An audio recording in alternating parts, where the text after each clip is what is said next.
പാലക്കാട് നൂറണിയിൽ കൃത്രിമ വസ്തുക്കൾ ഉപയോഗിച്ച് ചായപ്പൊടി ഉണ്ടാക്കി വിൽപ്പന നടത്തുന്ന കേന്ദ്രത്തിൽ ഭക്ഷ്യസുരക്ഷാ വകുപ്പ് നടത്തിയ റെയ്ഡിൽ 5 ടൺ മായം ചേർത്ത ചായപ്പൊടി പിടികൂടി.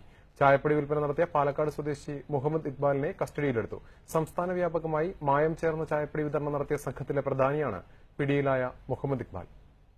ഫാക്ടറികളിൽ നിന്നും കടകളിൽ നിന്നും ഒഴിവാക്കുന്ന ചായപ്പൊടി മാലിന്യത്തിനൊപ്പം കൃത്രിമ നിറങ്ങളും രാസവസ്തുക്കളും ചേർത്തായിരുന്നു ചായപ്പൊടി നിർമ്മാണം. നൂറണിയിലെ വാടകയ്ക്കെടുത്ത വീട്ടിൽ ജോലിക്കാരെ വെച്ചാണ് പിടിയിലായ മുഹമ്മദ് ഇക്ബാൽ മായം ചേർത്ത ചായപ്പൊടി തയ്യാറാക്കി വിൽപ്പനയ്ക്ക് എത്തിച്ചിരുന്നത്. വൃക്ക, കരൾ രോഗങ്ങളുണ്ടാക്കുന്ന 5 തരം സിന്തറ്റിക് കളറുകളും രുചിവർദ്ധക വസ്തുക്കളുമാണ് പൊടിയിൽ ചേർത്തിരുന്നത്. മയൂരി, അമൂർത്ത എന്നീ ബ്രാൻഡുകളിലായിരുന്നു വിൽപ്പന. വളരെ ഭയാനകരമായ മറ്റൊരു വസ്തുത എന്ന് പറയുന്നത് ഇതിന്റെ അകത്ത് അഡിറ്റീവ്സ് ചേർത്തിട്ടുണ്ട്. അഡിറ്റീവ്സ് എന്ന് പറഞ്ഞാൽ കൃത്രിമ ഇൻഡസ്ട്രിയൽ പർപ്പസിന് ഉപയോഗിക്കേണ്ട ജനറൽ അഡിറ്റീവ്സ്, അതായത് ഫ്ലേവേഴ്സ് ഇതിനകത്ത് ചേർത്താണ് ഇത്രയും താല്പര്യം. തട്ടുകടകളിൽ ആളുകൾ ചായ കുടിക്കുന്ന ഒരു അഡിക്ഷൻ പലപ്പോഴും കാണാറുണ്ട്. കാരണം ഈ ഫ്ലേവറാണ്. ഈ വീട് വാടകയ്ക്ക് എടുക്കുന്നത് പലപ്പോഴും റൂറൽ ഏരിയയിലാണ്. ആളുകൾ ശ്രദ്ധിക്കാത്ത സ്ഥലങ്ങളിൽ 2-3 മാസം മാത്രമേ ഒരു വീട് ഒരാളുടെ പേര് എടുക്കുന്നുള്ളൂ.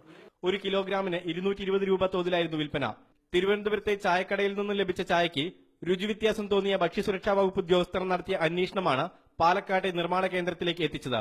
തിരുവനന്തപുരം മംഗലപുരത്ത് നിന്ന് മായം ചേർത്ത 750 കിലോ ചായപ്പൊടി നേരത്തെ പിടികൂടിയിരുന്നു. മുഹമ്മദ് ഇക്ബാലിന്റെ സഹായി ശ്രീധരനായുള്ള അന്വേഷണം നടക്കുകയാണ്. ഭക്ഷ്യസുരക്ഷാ ജോയിന്റ് കമ്മീഷണർമാരായ ശിവകുമാർ, അനിൽകുമാർ എന്നിവരുടെ സാന്നിധ്യത്തിലായിരുന്നു പരിശോധന. ഭക്ഷ്യസുരക്ഷാ ജില്ലാ ഓഫീസർ ജോർജ് വർഗീസ് ഉൾപ്പെടെയുള്ളവരും പരിശോധനയിൽ പങ്കെടുത്തു. ഏഷ്യാനെറ്റ് ന്യൂസ്, പാലക്കാട്.